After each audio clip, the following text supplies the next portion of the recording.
Alrighty, hello YouTube, welcome back to my channel. For those of you who don't know me, I am Cryptic Coil, and in today's video, I have another book haul for you guys, but real quick, I think this is probably going to be my last book haul for a long while.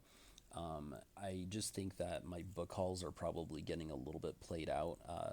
I am I have picked up a couple of new subscribers that seem to be really enthusiastic about the content on my channel, and for those of you guys, I mean, I'm super grateful. Thank you guys very much.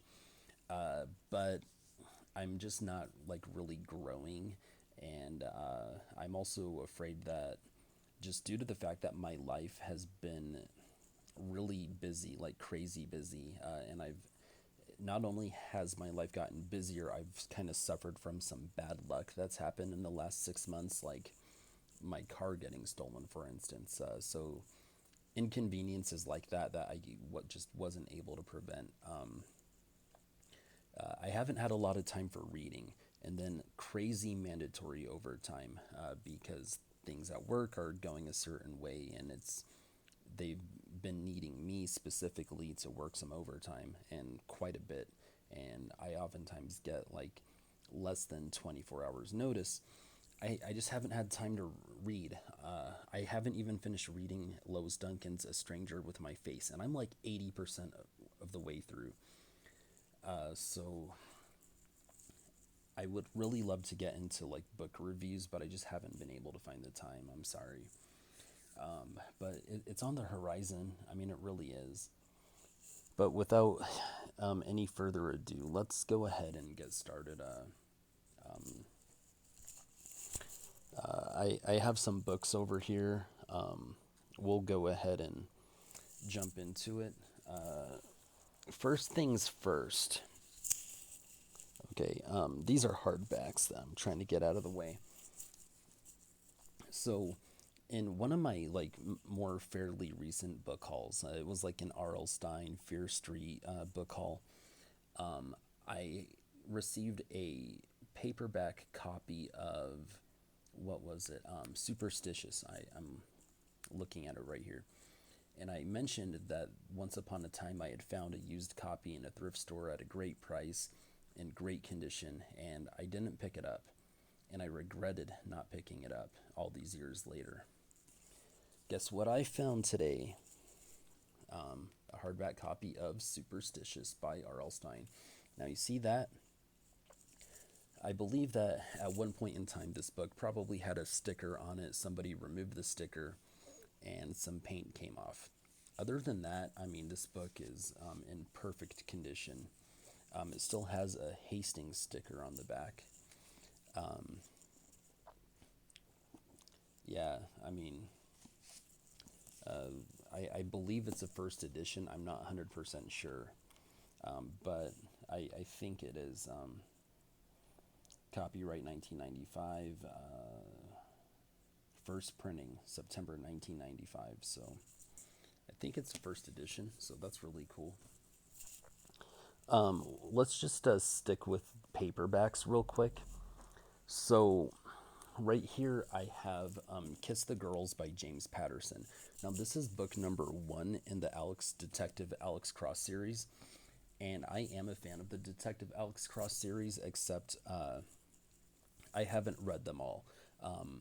In fact, I've never seen the movie Kiss the Girls with Morgan Freeman, nor the sequel Along Came a Spider. Wait a minute, something's not adding up here. A novel by the author of the best-selling Along Came a Spider, and here I am thinking this is book number 1 in the series. Hang on a sec. Okay, so this is the second book in the Detective Alex Cross series, not the first.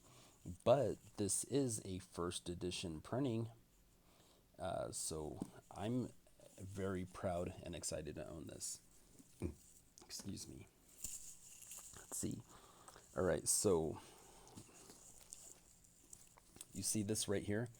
This is a book by Stephen King. It's called The Eyes of the Dragon.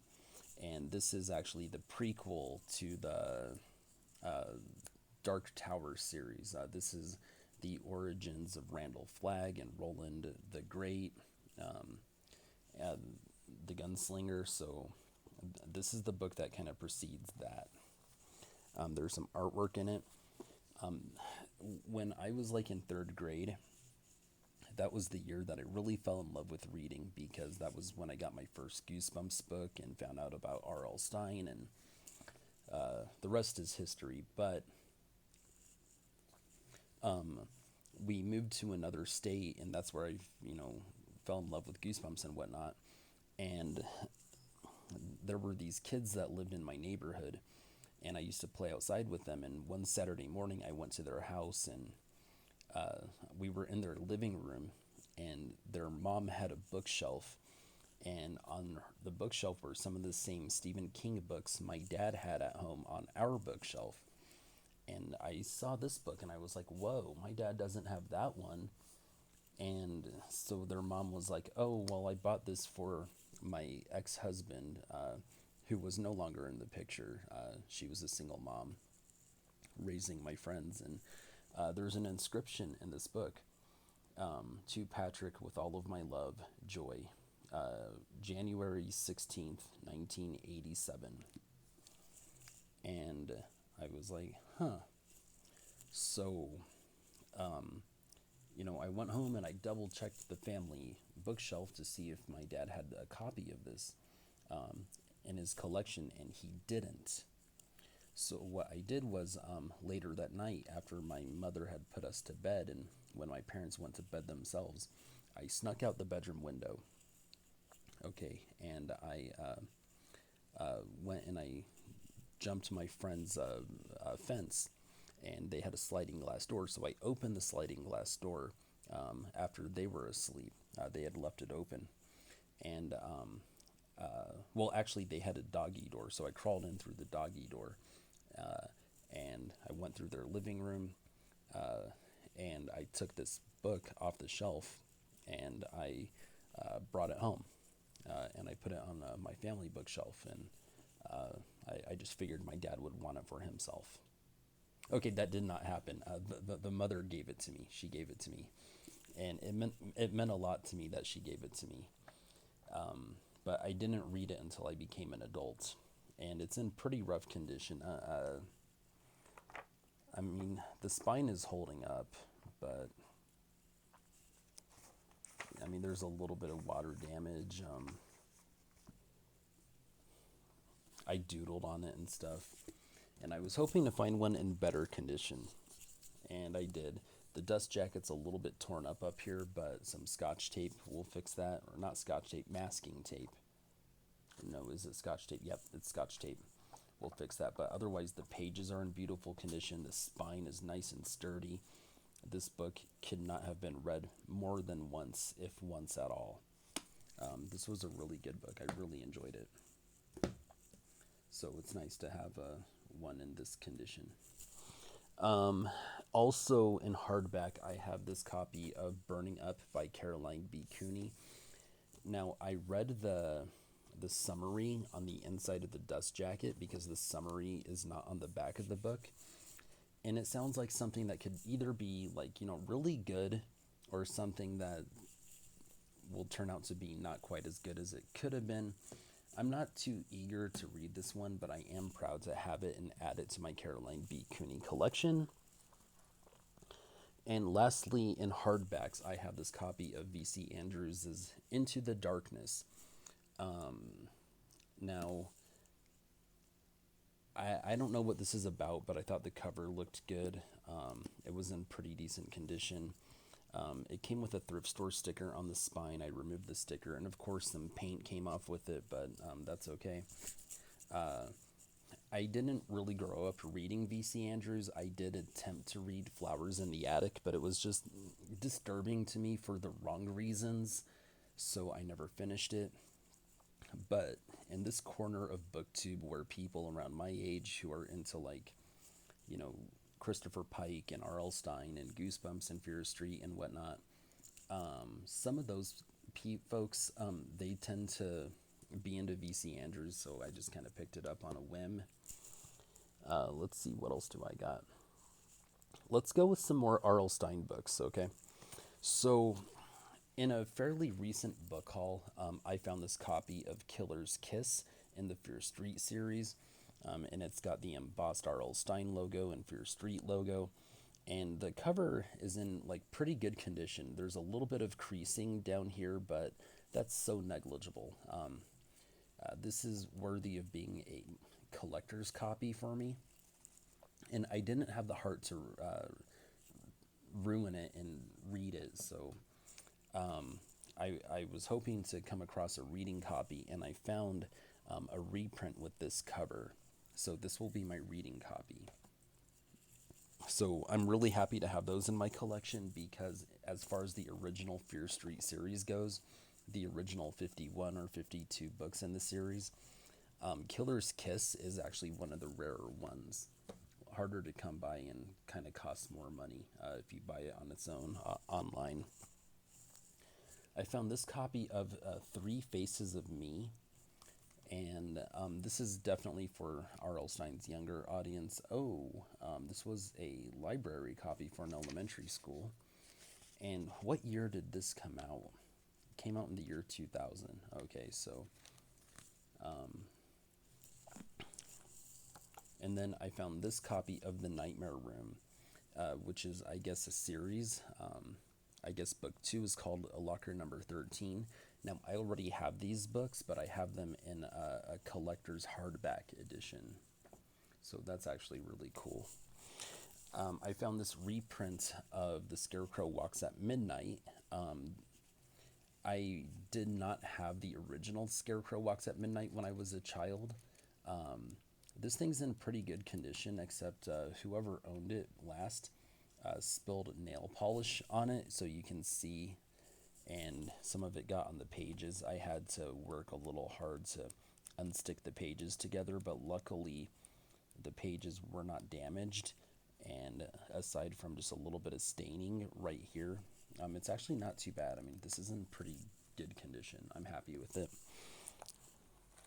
I found this copy of R.L. Stine's Trapped. Now, this is the last of the original Fear Street series in the original 51 or 52 book series. And this is in like perfect condition. I don't have the heart to read it, but I really want to, because the plot sounds really good. But I think it might be a book club edition or something like that, because if you look at the barcode on the back, it just looks different than the rest of my books in the series.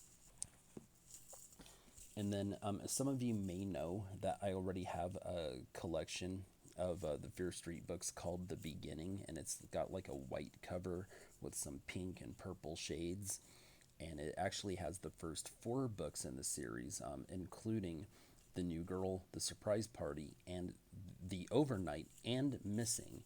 Now, this collection right here is also called The Beginning, and it's collector's edition number 1, but this only has the first 3. It's missing from the series, but this is in super good condition, and I found this at a thrift store here in town.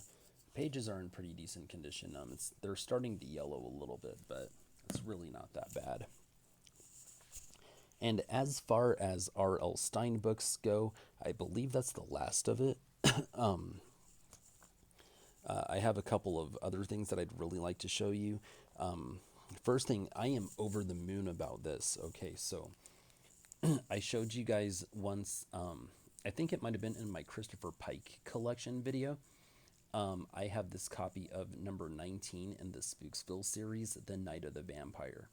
And I loved this book when I was a kid, but this wasn't the version or the copy that I had as a child. I learned from Cameron Chaney's channel that this is actually like a British printing. They printed this series in England with these covers, but I wanted the one that I had here in America. And so I just bit the bullet. I paid quite a bit of money on eBay, and I got it. So, and it's in like perfect condition. I mean, the pages are a little bit yellowed, but no biggie. I'm not mad at it. Yeah, I mean, look at that cover with that like sexy vampiress on the cover and everything. That's what I remember from when I was a kid. And these colors, these kind of purples with the yellow, the witch's castle, the full moon, the fires burning, just the throne she's sitting on. I mean, that is a great cover. I mean, very metal and goth, you know. I also picked up this copy of V.C. Andrews' Butterfly, which I guess is the first novel in the Special Orphans miniseries. I'm guessing this is a teenager. She's wearing a ballerina outfit, so let's see. Oh, I want to give a shout out to another YouTuber, Shady Side Library. Hey man, sorry, I haven't commented on your latest video, and you commented on one of my latest, and I didn't reply to the comments because I was at work and I just forgot to reply to it. And I'm sorry, man. I feel awful. But in one of your most recent book haul, you showed off a copy of a book that you had found written by the author Jay Bennett. And I've had this on my shelf for years. It's called The Dark Corridor by Jay Bennett. And so when I saw that you had one that I didn't have, I mean, I was a little jealous. I was like, oh, good for him. But I just wanted to show you that I have this. So you found something by Jay Bennett. You didn't know what it was, but you took a chance. You picked it up. I've had this on my bookshelf for a good number of years, like maybe 10 years. So it's cool that you have one that I don't. Let me see. What else do I got? All right, so I'm going to get into some, well, I guess first I have a point thriller called The Perfume by Caroline B. Cooney. This thing's in pretty decent condition. Really good spine, the pages have yellowed, but no biggie. Look at this cover. Okay, so you have the point logo there on the side, it says point thriller. It's called The Perfume. What year did this come out? This came out in 92. But look at that cover. Okay, so the font for The Perfume, and then look at these two spilled bottles of perfume that are actually spilling out blood. It's all embossed. So that's really cool. I also have some more adventures of the Bayley School Kids because I loved this book series when I was a kid. I have number 5 in the series, Ghosts Don't Eat Potato Chips. So if you're ever worried about like being in a haunted house or a haunted hotel or something like that, and there's someone in your room and you're not sure if they're real or if they're an apparition of some sort, but they're eating potato chips, you can probably be fairly certain that it's not a ghost based on this book's teachings. We also have Ghouls Don't Scoop Ice Cream. So there's like some goth chick who works at an ice cream parlor, and the Bayley School Kids think she's a ghoul. That's awesome. That's number 31 in the series, and the cover's in pretty good condition. I have number 21 in the series, Mummies Don't Coach Softball. And I have the Bayley School Kids Super Special number 1, Mrs. Jeepers is Missing. I don't know if I already have a copy of this or not, but this one was in such good condition I couldn't pass it up.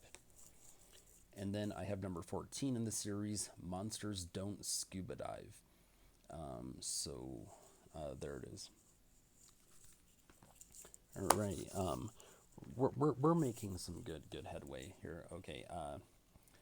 I found a copy of Bruce Coville's The Ghost in the Third Row. Look at that. Now, I don't remember this one from my childhood, but this one looks like pretty old, so I'm pretty certain it's vintage. It's in great condition too.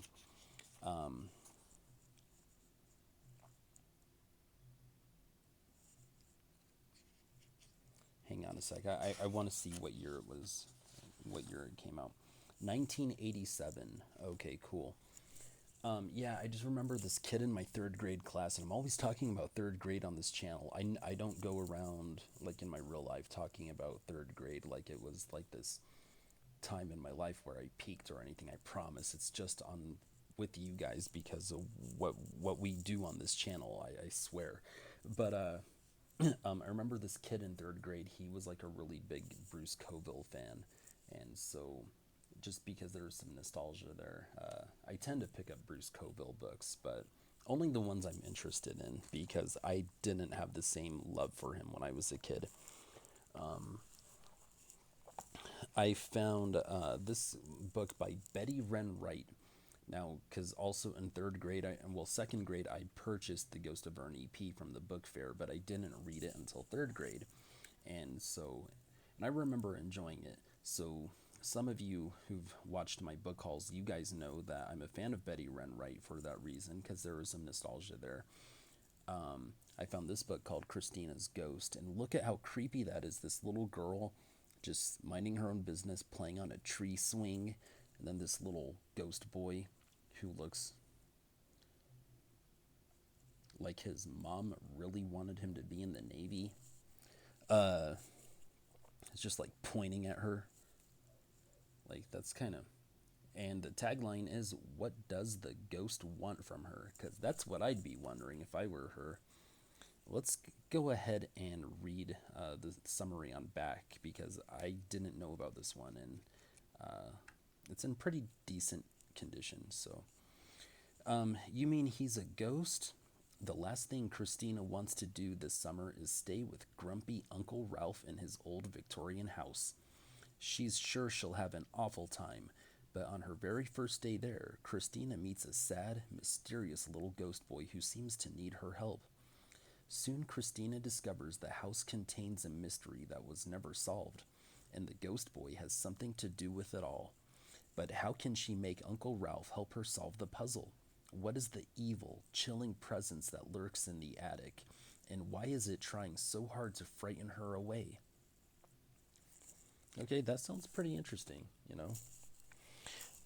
I picked up 2 books from this author, Carol Beach York.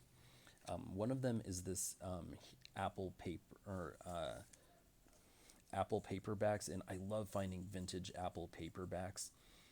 This one is called When Midnight Comes, and look at that cover. It's kind of reminiscent of Welcome to Dead House. A little bit. That girl coming up the staircase, she looks frightened.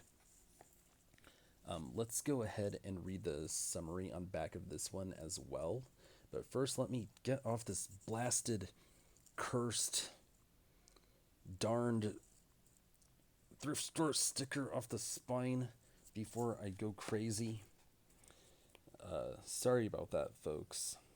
Thank you for. I know the video's over 20 minutes at this point, and it's getting kind of long, but I really appreciate your patience. I really do. And this is going to be the last book haul for a while. So, all right, got it taken care of. Is there a tagline on the front? No, there's not. Mrs. Bridgeport has the perfect family. Each of her children is beautiful and intelligent.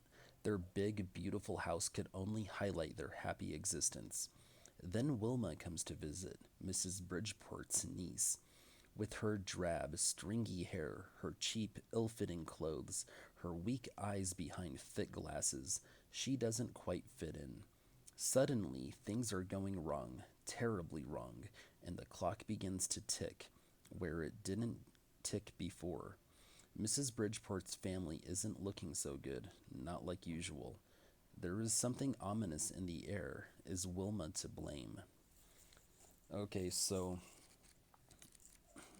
in a family where everything is going well, things aren't going so well all of a sudden when someone else enters the picture. Okay, that sounds like that could be super interesting. And then also from Caroline Beach York, I found this one called Where Evil Is. A chilling novel of suspense. And the tagline on the front reads, "You can run, you can hide, but you can never escape." Now look at this. Okay, so night sky in the background, two beautiful young ladies, one a brunette, one a blonde. Look at the blonde. Okay, so neither one of them are looking directly at the viewer. Okay, hidden in her hair, like underneath the back of her head, is a jaw with teeth exposed. Oh, her hair forms a skull. Like, that is really cool. This is a cool cover. So let's read the summary of this on the back. "He's coming after you." Marjorie expected a nice, peaceful visit with her cousin Charlene, but then the anonymous letters started coming in the mail, and the terror began. "He's climbing the porch steps." According to the mysterious letters, Charlene's husband had murdered his first wife, and Charlene was to be his next victim. He's reaching for the doorknob. Now Marjorie and Charlene are alone in an isolated house by the lake. The lights are out. The phone is dead. He's coming to kill you, and screaming won't stop him. He's coming after you. He's climbing the porch steps. He's reaching for the doorknob. He's coming to kill you. I guess those are the contents of these anonymous letters. Okay. This looks really good. Oh, and it's in like such great condition too. So I do want to read it, but it's in such good condition that I don't want to mess it up by reading it. So it's one of those books that I was lucky to find. And then I found this. Okay, so this is called Blood and Lace, Vampire Hearts, a companion to Deadly Relations by Joseph Locke. It's a cool cover. Yeah, book one, I guess. I don't know anything about it, but it said Vampire Heart. So I do have some more. Okay, so I have this one, A Manhattan Ghost Story by T.M. Wright. I have a couple other books by T.M. Wright. So this one was really nice to find, just to kind of build up a little bit more of a T.M. Wright collection. And it's in like perfect condition except for the yellowed pages, but I'm not even mad at that at all. This thing does not look like it's ever been read. And it says, soon to be a major motion picture starring Sharon Stone. Let's go ahead and read the back. A Manhattan Ghost Story. It's a nice place to visit, but you wouldn't want to live there. That's what they say. Some of them are beautiful, some of them are vengeful, all of them are dead. They're waiting for you, around that dusky corner, beyond that unlit window, in the next office you visit. You're alive, aren't you? They want revenge for that, and they'll get it. That sounds pretty good. Then I found this one by Jay Davis and Don Davis. I guess they're brothers. And the book is called Bring on the Night. And the tagline reads, "A savage killer stalks the dark streets of Chicago." And this is a TOR horror book. And look at the cover. Look at that. It's kind of a vampiric looking character clawing fingernail scratch marks on the outside of a vehicle door. There's some step back art. Ooh, not embossed, but kind of engraved. Bring on the Night font right there on the inside. I mean, that is some cool looking step back art. Let's read the back. A serial killer is stalking the nighttime streets of Chicago. He leaves his victim with their throats torn out and their bodies completely drained of blood. He's killed dozens. His first two victims were cops. Detective Dennis Coughlin is desperate to catch him before he kills again. But is this murderer just a vicious maniac, or is he something else entirely? Something far beyond the power of the law and police routine. The sun will set in blood. The sun will set in blood, and the night will come for many more before this killer is stopped for good. The Davis brothers deliver blood, sex, and local color at the expected breakneck pace by Publishers Weekly. So, yeah, I mean, this looks pretty dope. It's in such great condition, though. Another book that I found was called Charmed Life, and the New York Daily News says, "Move over, Stephen King." Like, wow, okay, you want to go there, huh? Between Heaven and Hell lies a Charmed Life by Bernard Taylor. Great cover with the gargoyle on the gravestone in the cemetery, lightning, and that is pretty dope. I'm not going to read the back, but then I found this copy of The Animal Hour by Andrew Klavan. I think he's a political commentary person on YouTube. I doubt it's the same dude, though. But anyway, I found this book at a thrift store before, and I thought it sounded good, but it was in such bad condition, I didn't take it home with me. And this one's in perfect condition, and now I wish I would have taken the other one home to be my reading copy. So that looks pretty cool. And so I want to show another one that I'm excited about, but let me get through these two first, okay? So this one is a compilation story called Prom Nights from Hell, and it's got Stephanie Meyer, Kim Harrison, Meg Cabot, Lori Miracle, and Michelle Jaffe, whatever. Yeah, so I'm guessing this is like kind of a teenage horror, prom themed. So that's pretty cool to have. And then I found this one, and I just kind of picked it up on a whim, and it's called The Au Pair by Emma Rue, and or Rouse, something like that. Look at the cover. That's a pretty compelling cover, I would say. And so I read the back, and that's why I decided to pick it up. I would really like to read this one. Okay, so Seraphine Mays and her twin brother Danny were born in the middle of summer at their family's estate on the Norfolk coast. Within hours of their birth, their mother threw herself from the cliffs. Okay, it's a bit dramatic.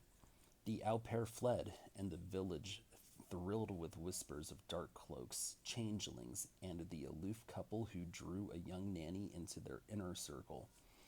Now an adult, Seraphine mourns the recent death of her father. While going through his belongings, she uncovers the family photograph that raises dangerous questions. It was taken on the day the twins were born, and in the photo, their mother, seated between her husband and her young son, is smiling serenely and holding just one baby.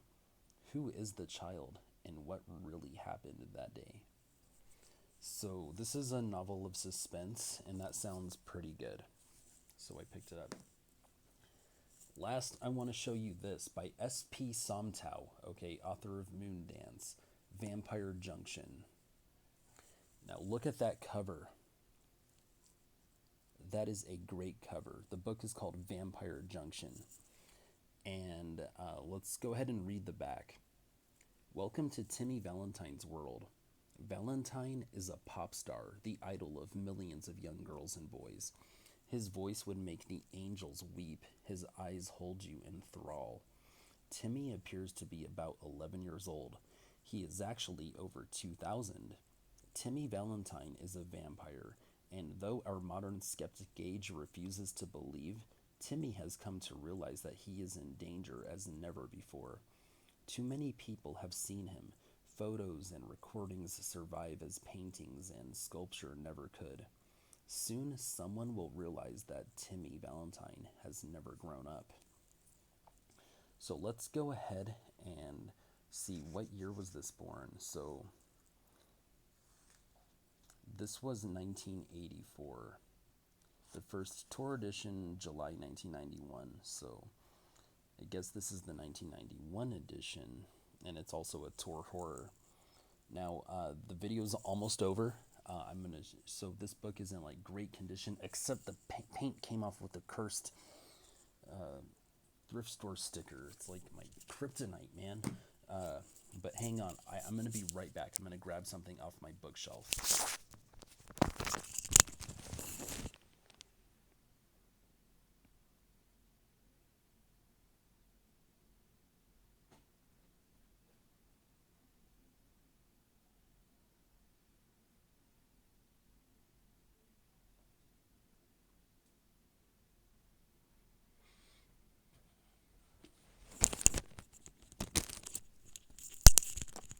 Okay, sorry, I'm back. I've had this on my bookshelf for years.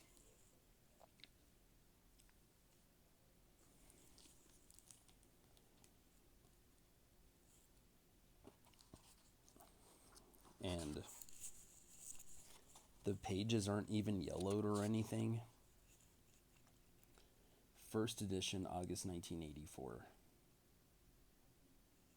Wow.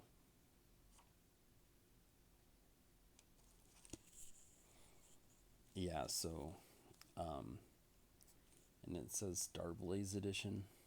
Yeah, I've had this for a long time. Then I found it in paperback, and it's in otherwise perfect condition except for the paint missing because of that darned thrift store sticker. So I'll keep this just as my collector's copy, and I'll save this book too. I know this fetches some bucks on eBay, and there is actually a review of this book on YouTube. I haven't read it yet, but I'd like to. And I'm just really glad that I get to have both in my collection. So that's really cool. I've had this for a lot of years. I just found this this weekend.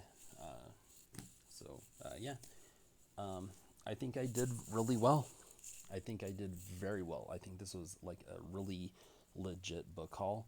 And for those of you who've watched all 37 minutes and 19 seconds of it, I really hope you feel like it was worth your time to watch. Well, anyway, guys, I got to get going. I got some stuff I got to do. It's the 4th of July, so happy Independence Day, everybody. At least to my fellow Americans. Thanks for watching. Horns up. Peace out.